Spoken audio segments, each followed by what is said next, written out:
Goeiemôre en baie welkom by nog 'n episode van Praag TV. As jy nog nie op die kanaal ingeteken is nie, maak gerus so deur op die knoppie te klik, asook op die klokkie sodat jy kennisgewings van toekomstige video's mag ontvang. Nou, vanmôre is ek bevoorreg om te gesels met professor André Dievenage, die bekende politieke kommentator van die Noordwes Universiteit. En ons gesels oor Suid-Afrika se nuwe vriende in die vorm van Cuba, Iran, Zimbabwe en ander. Eintlik het Suid-Afrika se buitelandse beleid drasties verander onder die ANC en toenemend. En dit is die onderwerp van vanoggend se gesprek. Kyk ook gerus na die boeke te koop hier in ons boekwinkel en gee ons maar 'n opduimpie waar jy kan. Goeiemôre André. Dan om te kan praat. Ja, kom ons val dus weg deur te vra, ek dink Ramaphosa noem Suid-Afrika se nuwe buitelandse beleid, hy noem dit aktiewe onverbondenheid. Het jy al daardie term gehoor? Ja, ek het gehoor, hy gebruik hom, maar myns insiens is dit eintlik maar 'n term om teenstrydighede te akkommodeer. Want nou wil ek 'n bietjie die historiese konteks gee, want ek dink die antwoord lê gedeeltelik in die historiese. In die tyd van die Koue Oorlog, in die periode van dekolonisasie en veral Afrika, het Afrika-state binne die pan-afrikanistiese idioom gereken, hulle het steun ontvang vanuit die ooste, dis nou veral Rusland en China, maar hulle het die weste nodig ekonomies. En toe was die argument, kom ons probeer onverbonde staan. Ek weet die argument, die woorde wat gebruik is, as twee olifante beklei, kry die gras seer, so kom ons is die gras, kom ons sluit vrede en hou die twee olifante uit mekaar uit, iets in daai lyn. En dit sou beteken dat die lyne oop is na alle kante. Maar goed, in Suid-Afrika het ons toe in aanhalingstekens, ons is natuurlik al vanaf 1924 onafhanklik, maar in die swart omgewing en in die bevrydingsomgewing word die datum dikwels verbind met 94, die ANC neem die bewind oor en hulle gaan voort op die lyn van onverbondenheid. Maar die onverbondenheid het eintlik implisiet steun beteken vir Rusland, vir China en vir die state wat in daai alliansie staan. En dit het ingesluit Cuba, Noord-Korea, Venezuela was daar gewees en so aan. En natuurlik ook Afrika-state wat simpatiek staan met daai ideaal. Nou vir 'n tyd kon Suid-Afrika die onverbonde beeld na buite toe kaats. Maar soos die tyd aangestap het Suid-Afrika se verbondenheid, as ek dit so kan noem, al hoe sterker na vore getree. En om net in onlangse tye 'n paar dinge te vermeld, toe die Russe Oekraïne inval, dis ook al 5 jaar gelede, was daar openlike feesvieringe in Suid-Afrika binne die ANC geledinge. 'n Tyd gelede het ons die sogenaamde Lady R episode gehad, waar 'n Russiese skip hier aangedoen het, maar dit was nie aangemeld nie, dit was nie duidelik hoekom die skip hier was en wat hy gemaak is nie. Daar is versoek dat daar ondersoek ingestel moes wees. Daar is ondersoek ingestel, maar dit is onmiddellik onder die vlag van staatsveiligheid geplaas en gesê, daar mag geen kommentaar daaroor gelewer word nie, so ons weet nie wat die skip hier gedoen het nie. Dit het waarskynlik met die vervoer van wapens te maak gehad, en dan die mees onlangse episode, toe ons deelgeneem het, saam met Rusland en Iran aan bepaalde vlootoefeninge. Nou hierdie voorbeelde wys duidelik dat Suid-Afrika verbonde is. Ons sê ons is onverbonde, maar daar's 'n verbondenheid. En natuurlik die verslegtende verhoudinge met die VSA en die Trump-administrasie en met hulle eise wat hulle stel aan Suid-Afrika, het Suid-Afrika geforseer om 'n bepaalde standpunt in te neem en dis duidelik nie 'n pro-westerse standpunt nie. Nou daar is mense wat sê dat ons as gevolg van ons buitelandse beleid eintlik die sogenaamde PEPFAR-fondse vir die behandeling van vigs in Suid-Afrika ontbeer. Die Amerikaners sê onder Trump het dit natuurlik teruggetrek. Wat dink jy daarvan? Is dit 'n korrekte aanname? Daar's geen twyfel dat die verslegtende verhoudinge tussen Suid-Afrika en die VSA vir ons baie negatiewe en potensieel negatiewe implikasies inhou. Jy het nou net verwys na die vigshulp en die vigsondersteuning, maar dit gaan eintlik oor baie meer as dit. Dit raak ook die hele AGOA-ooreenkoms, waar volgens Suid-Afrika as 'n Afrika-staat toegang kry tot jou Amerikaanse markte op 'n baie goeie tariefbasis. En ons het reeds gesien dat Donald Trump besig is om met tariewe te werk en hy stel aan Suid-Afrika 'n aantal vereistes. En dit is belangrik om dit te meld. Die eerste is dat Suid-Afrika moet burgerlike en landelike veiligheid sterker beklemtoon, met in besonder die verwysing na plaasmoorde en wat voorgehou word as die wit volksmoord. Daar moet daarteen opgetree word. Dis die eerste lyn wat Trump stel. Die tweede een wat hulle stel is dat Suid-Afrika moet sy verhoudinge met state soos Rusland, China, Iran, Cuba, Noord-Korea indringend hersien en sy posisie in die verband uitklaar tot ten minste een van onverbondenheid. Hulle vra nie eers 'n pro-Amerikaanse benadering nie.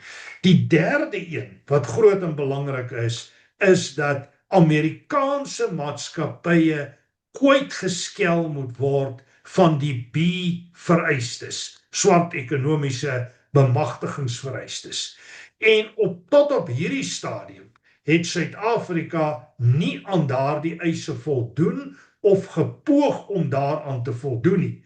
Trouwens, Rolf Meyer is onlangs in Suid-Afrika en daar's onder meer gesê dat spesifiek die swart ekonomiese bemagtigingseis is een wat totaal onaanvaarbaar is. En in dieselfde asem weet ons dat Solidariteit, AfriForum en ander groepe besig is om 'n saak uit te maak dat swart ekonomiese bemagtiging eintlik bydra tot rassediskriminasie en daar word verwys na die 140 plus diskriminerende wette in Suid-Afrika. Die kort en die lank is, dit bring 'n afstand tussen Suid-Afrika en die VSA en dit skep ekonomiese probleme, dit raak ons motorindustrie, dit raak die landbouomgewing, veral jou sagte vrugtebedryf, dit raak juweliersomgewing en so meer. So die uitvoer na Amerikaanse markte toe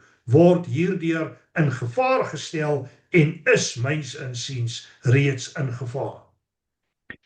Ja, Trump het mos ook spesifiek die Amerikaanse regering het spesifiek die kiele farmer slagspreuk ook genoem, dat dit nie meer toegelaat behoort te word nie. En dit het daaraan die ANC ook as dit ware eintlik afgevee.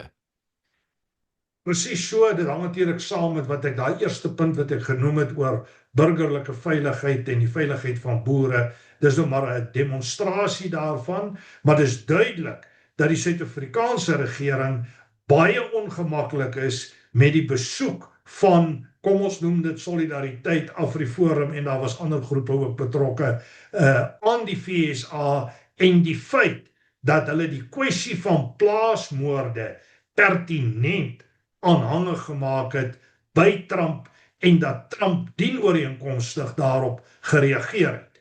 En dit lyk nie asof die Suid-Afrikaanse regering in proses is om dit te probeer omdraai nie. Ek tel geen syne op dat daar 'n poging is om dit te hanteer nie, moontlik agter die skerms, maar dit wat in die media gereflekteer word en dit wat jy hoor by monde van Rolf Meyer en ander is 'n indikasie dat hulle kernargument is eintlik maar dat hier is 'n wanvoorstelling van dit wat in Suid-Afrika aan die gang is. Die plaasmoorde is maar deel van 'n kriminele staat wat Suid-Afrika in verval het en dit benodig nie besondere vermelding nie. So Suid-Afrika is nou soos hy is en solidariteit het dit verkeerd aangebied en hulle is besig om die eenheid in Suid-Afrika, die kohesie, in gevaar te stel en Trump moet weer kyk en hy moet weer die situasie herbeoordeel en hersien. En die administrasie daarenteen sê presies die teenoorgestelde. Hulle sê nee, hulle staan hierby en hulle staan sterk hierby. En as jy gaan luister na wat Brent Bozell, die tweede, dis nou die Amerikaanse ambassadeur in Suid-Afrika sê, dan kan jy duidelik sien, hulle volg die Trump-lyn baie nauwgezet. Ja, ek het al ook op hierdie kanaal genoem, byvoorbeeld dat daar in Bloemfontein standbeeld vir Fidel Castro opgerig is, en dit lyk asof Suid-Afrika besonder hegte verbande met Cuba koester. Daar was nou weer 'n groot skandaal waar iemand van die Gautengse provinsiale regering het iets soos was ook in Venezuela gewees en het in die proses 6 miljoen rand net eenvoudig verkwis. Dis Venezuela, maar ook Cuba, en ons het natuurlik al aan Cuba subsidies betaal of skenkings gemaak, en daar was die hele opleidingsprogram vir medici in Cuba. En hoekom dink jy het Cuba so 'n sentrale rol in ons buitelandse beleid? Dit gaan primêr oor die periode voor 94 en die ANC se bondgenote wat hulle gesteun het teen die vorige bewind, die Nasionale Party bewind van die periode voor 94. Jy sal opmerk dat alle state en leierskap wat hulle in daardie tyd ondersteun het op 'n manier in aanmerking gekom vir ondersteuning of vir hulp. En ek gaan 'n paar ander voorbeelde behalwe Cuba noem. Ons weet dat in Zimbabwe het Robert Mugabe ten minste 2 verkiesings verloor. Daar selfs sprake dat hy 3 verkiesings verloor het, en Suid-Afrika het hom bly ondersteun om aan bewind te bly, omdat ZANU-PF 'n bevrydingsbeweging is, soos die ANC, en omdat Mugabe die ANC na 1980 direk en indirek ondersteun het. Dieselfde met Kenneth Kaunda, trouwens, ons groter munisipaliteit hier in Potchefstroom, die distriks 1, is Kenneth Kaunda munisipaliteit. So ons het 'n manier om die mense te vereer. Ek is bewus van die standbeeld van Fidel Castro. Jy moet onthou dat Castro en Cuba in die 80er jare 'n baie groot Cubaanse militêre mag in Angola gehad het, teen wie ons oorlog gemaak het. Na 94 het die verhouding verander en het hulle begin om Cubaanse dokters uit te voer, omdat Suid-Afrika gesê het, ons het 'n tekort aan mediese personeel. Die eksperiment het nie goed gewerk nie. Ons het ook mense oorgestuur om mediese opleiding in Cuba te ontvang, en so daar is 'n goeie verhouding in die verband. Dieselfde geld ook natuurlik Suid-Afrika en dan meer spesifiek die ANC se verhouding met die Russe. Ek is bewus daarvan dat die FSB, dis nou Putin se ekwivalent van die KGB, in onlangse tye met ANC-lede, met Fikile Mbalula vergader het oor die pad vorentoe en die verkiesing. Ek is bewus daarvan dat die Chinese groot hulp aan die ANC bied in terme van hulle skool vir opleiding onder meer, maar daar's ook baie ander terreine. So hierdie bande bestaan. Daar's ook baie berigte dat Iran finansiële ondersteuning en ander vorme van ondersteuning aan die ANC bied. Eintlik is hierdie deel van 'n groter netwerk van state. En is interessant, baie van die state is of gevalle state of is state wat hulle wend tot forme van kriminaliteit en terreur en so meer, met 'n baie sterk anti-westerse oriëntasie. En met 'n westerse oriëntasie bedoel ek nou verhoudinge met die VSA, maar ook Wes-Europa en ander state wat breedweg in daai verband mee geassosieer word. Israel uiteraard is ook 'n vyand en die ANC sien in Hamas en in Hezbollah en in die Houthis sien hulle strategiese vennote wat hulle moet ondersteun in terme van die groter bevrydingsideologie. Dan as ek dit in kort kan saamvat, die ANC sien homself nog steeds as 'n bevrydingsbeweging wat die stryd moet voortsit en hom moet beywer vir die bevordering van wêreldwye verandering en transformasie ten einde gelykheid op alle vlakke teweeg te bring. En as jy nou mooi gaan kyk na ons interne beleid en jy ontleed die NDR, die Nasionaal-Demokratiese Revolusie idee, hoe dit toepassing kry in terme van die breë transformasie raamwerk en jy kyk na wette soos swart bemagtiging, ekwiteit en ook pertinent diskriminerende praktyke, dan sien jy die buitelandse beleid en die binnelandse beleid is belyn met mekaar. Nou, natuurlik het van die westerse lande ook eintlik die ANC befonds, veral natuurlik die Skandinawiese lande wat miljoene dollar aan hulle beskikbaar gestel het.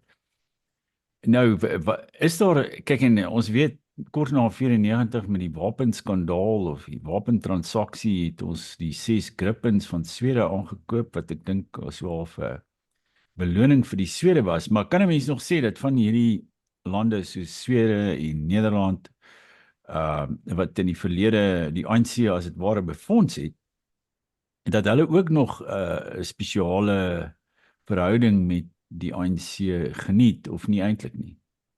Wel, dink die verhouding het geskuif van 'n baie positiewe verhouding in die Mandela-tyd. Nou daai positiwiteit het waarskynlik, miskien nie op dieselfde vlak nie, maar tog bly kontinueer in die Mbeki-fase. Maar sedert Jacob Zuma die bewind oorgeneem het en ons 'n era van staatkaping betree het daai profiel drasties verander. En wat ek optel is 'n baie meer neutrale tot selfs afsydige distansiering van die ANC in belangrike opsigte. En dit hou verband met hulle verbintenis tot korrupsie, die feit dat demokratiese praktyke ernstig ondermyn word, dat daar menseregte skendings is. Maar dan moet mens ook onthou, dit gaan nie net vir hierdie state oor Suid-Afrika nie, dit gaan ook wat in 'n groter westerse wêreld aan die gebeur is op die oomblik. En dit is 'n opkoms van regse politiek of konservatiewe politiek, wat ons wyd sien, dwars oor die weste. Jy sien dit in Skandinawië, jy sien dit in Duitsland, Frankryk, jy sien dit in Oostenryk, jy sal selfs ander state, Italië en so meer hierby kan byvoeg. En dit hang ook ten nouste saam met die getal onwettige immigrante wat hulle bevind in van die toonaangewende westerse state. En dis duidelik dat daar 'n sterk nasionalistiese reaksie aan die gang is oor die westerse wêreld heen. Ons dink nou maar byvoorbeeld net aan die reaksie van westerse state op Spanje, toe die Marokkane nou onlangs, party sê dis 40.000, party gooi die syfer by 60.000, toe hulle Kreta beset het en letterlik ingestroom het. So die westerse wêreld en Skandinawië, tot die mate wat ons hulle ook in 'n westerse konteks beoordeel, wat ek wel doen, is op die oomblik baie meer negatief teenoor die ANC-regering. Dit hang ook saam met die oorlog met die Oekraïne op die oomblik, waar dit duidelik is dat Rusland 'n aggressor is en dat Rusland 'n bedreiging is vir NAVO. Ons het gesien dat Finland en Swede baie nader aan NAVO beweeg het, terwyl hulle in die verlede hulle self as neutraal gesien het. So die wêreldpolitiek dan is besig om drasties te skuif. En hierdie skuwe is nie ter wille van die ANC nie, dis ten koste van die ANC.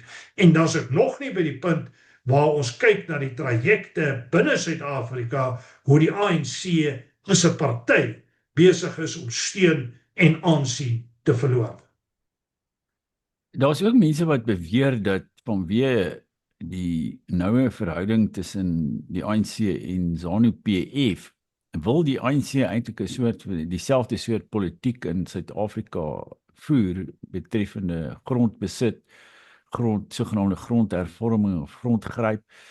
En ek sien Zimbabwe vereis nou vir sakeondernemings in Zimbabwe, as ek reg is, 75% swart aandeel. Nou kan ons dalk so 'n soort van 'n radikalisering in Suid-Afrika ook sien wat dit betref, of is die ANC te veel onder druk van die Weste om tot sulke tipe radikale beleide oor te gaan? Ja, mee te begin, daar is druk vanuit die westerse lande, maar ek is bevrees die druk is nie van so 'n aard dat dit regtig 'n impak maak nie, en ek dink nie die ANC in terme van sy ideologiese oriëntasie steur hom werklik aan daardie druk nie. Soos ek en jy nou hier praat, word daar op die oomblik baie sterk gewerk met die wet op onteiening sonder vergoeding. En ons weet wat is die implikasie van daai wet. Dit raak ook nie net grond nie, dit kan baie breër toegepas word op alle forme van eiendom. Trouwens, ek wil so ver gaan om te sê, in die Maposa-tydperk het die ANC in terme van sy beleidsformulering selfs meer radikaal gegaan as tydens die Zuma-era. En sien ons van die mees radikale wetgewing, kyk nou byvoorbeeld na die wetgewing op nasionale gesondheidsvoorsiening, wat nou onlangs deurgevoer is, die implikasie wat dit inhou vir mediese fondse, pogings om waterbeheer of beheer op water uit te oefen. En dan moet jy terugwerk na die ANC se kernideologie. En dit is die nasionaal-demokratiese revolusie-idee. En dit bestaan uit basies 3 fases. Die eerste fase is, neem die bewind oor en vestig jouself in die regime. Met die regime bedoel ek die groter politieke stelsel, staatsdepartemente en al die strukture wat daarmee saamwerk. Kry beheer oor daai omgewing. Dis jou eerste stap. Jou tweede stap is, beheer die ekonomie en die produksiefaktore. Grond, kapitaal, arbeid en onderneming. En die een wat jy nou na verwys by ZANU-PF raak ondernemingskap. Maar jy sal sien, daar is reeds wette in plek vir grond en grondbesit, al sedert 1994. Dan sien ons arbeid word baie streng beheer en gereguleer op 'n basiese kommunistiese manier, met kommissarisse wat toesig hou, minimumlone, daai tipe van ding. En dan natuurlik wat kapitaal aanbetref, is daar pogings om beheer op dit uit te oefen. Dit is sover nog nie baie suksesvol nie, maar moenie pogings in die verband onderskat nie. So dis duidelik, hulle werk op die oomblik baie sterk aan die tweede fase. En ek lees geen aanduidings by die ANC dat hulle wil afstand doen of wegdoen met daardie beleid nie. Die derde fase is die bewerkstelliging van sosiale of dan maatskaplike gelykheid. In ander woorde, van ons moet gelyk wees. En met gelykheid bedoel jy ekonomies, maatskaplik en andersins. Daar mag dus nie ruimte wees vir mense wat presteer en as dit ware bo ander uitstyg en klasse vestig nie. En natuurlik word die hele proses ook maar beoordeel in terme van 'n rassedemografie, en dis dan wat reggestel moet word, want die uitgangspunt hier is dat die wit mense is bevoordeel histories, en nou moet daar weggeneem word van hulle, en moet dit oorgegee en oorgehandig word aan die ander. So dis die ideologie van die ANC. Ek praat dit nou nie goed nie. Al wat ek vir jou antwoord is, daai ideologie staan sterk. En as jy kyk na die linkerkant, links van die ANC, en jy kyk na partye soos die EFF, die MK-party en van hierdie transformasiepartytjies, dan vind jy dat hulle nog strenger is op die toepassing van hierdie model wat ek gesê het. Trouwens, die EFF en die MK-party sal vir jou duidelik sê dat Ramaphosa het die nasionaal-demokratiese revolusie verraai, en hulle moet hom weer terug op sy meer radikale baan bring, en dit is die weg vorentoe. Ja, ek het natuurlik destyds by Wits gestudeer, dis is ek tamelik vertroud met die denke van die kommunistiese party en die marxistiese tradisie in Suid-Afrika.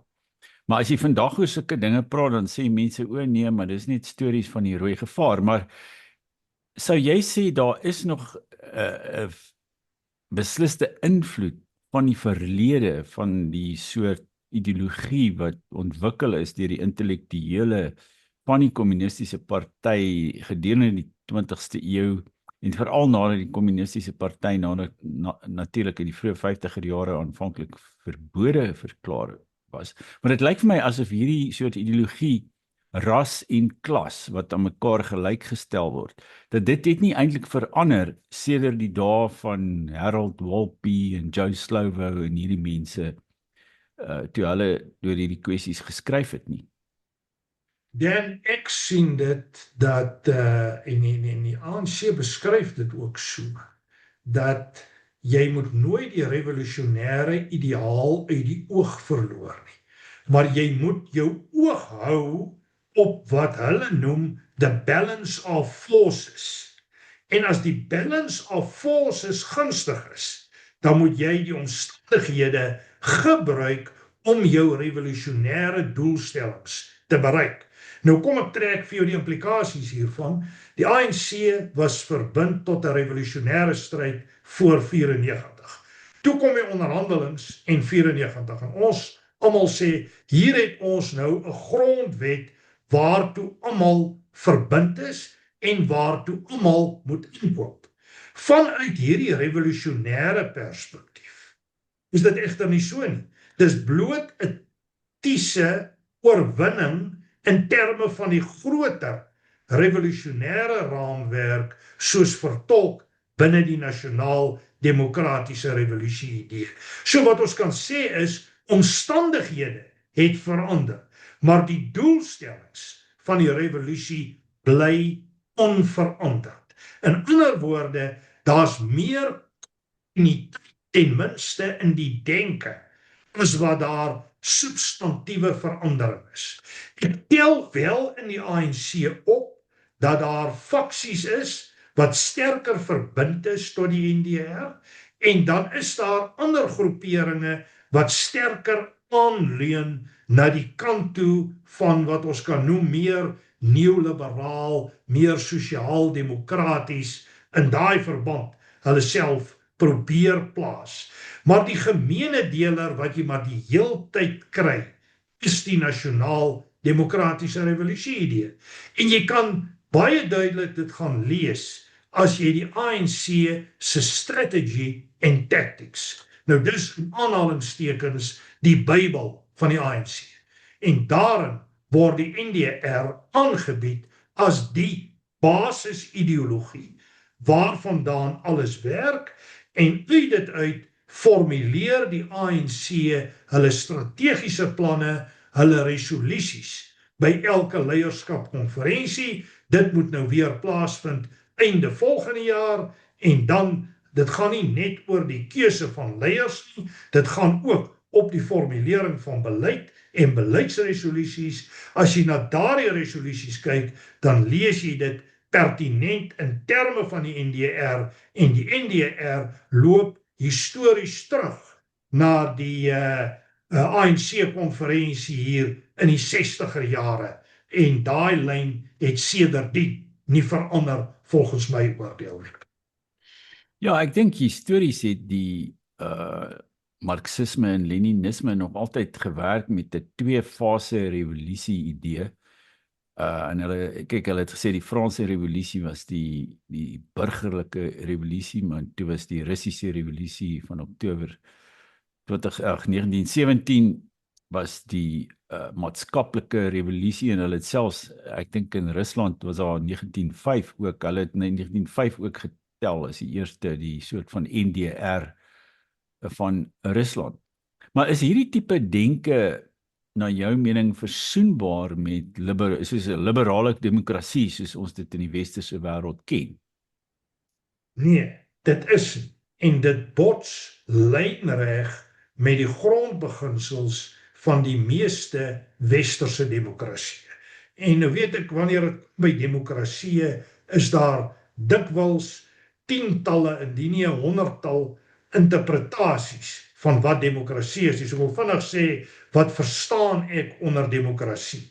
Vir my is 'n demokratiese bestel 'n bestel wat 'n baie duidelike onderskeid tref tussen die politieke omgewing en die burgerlike omgewing.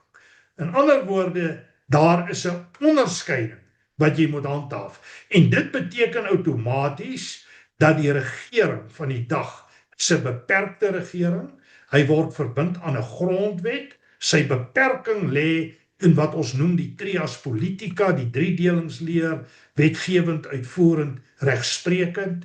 Daar moet die oppergesag van die reg wees. Daar moet ooreenkomstig 'n grondwet regeer word in terme van konstitusionalisme, 'n reeks van burgerlike vryhede, polities, ekonomies, maatskaplik moet gehandhaaf word. Universele stemreg, gereelde en vrye verkiesings is deel van daai pakket. Nou ek kan uitbrei hierop, maar ek dink dit is voldoende.